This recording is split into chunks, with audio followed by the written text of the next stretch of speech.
উত্তর হবে আপনার হান্টার কমিশন।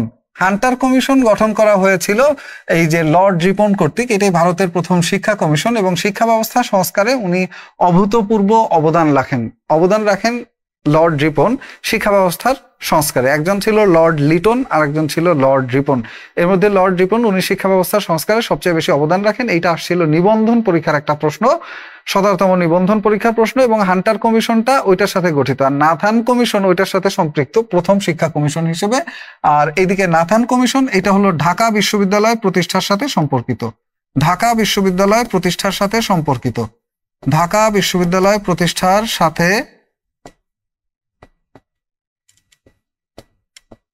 সম্পর্কিত। ঢাকা বিশ্ববিদ্যালয় প্রতিষ্ঠার সাথে সম্পর্কিত।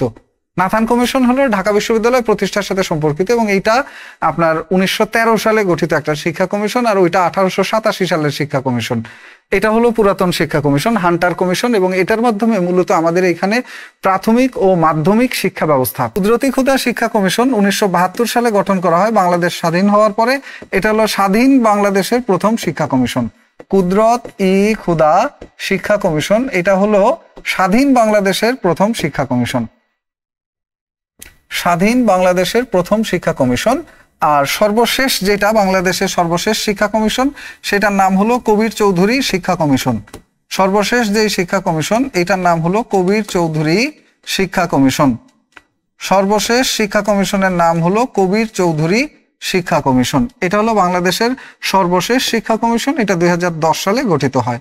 আর নাথান কমিশন এটা গঠিত হয়েছিল 1913 সালে। এটা হলো ঢাকা বিশ্ববিদ্যালয় প্রতিষ্ঠার সাথে সম্পৃক্ত একটা কমিশন।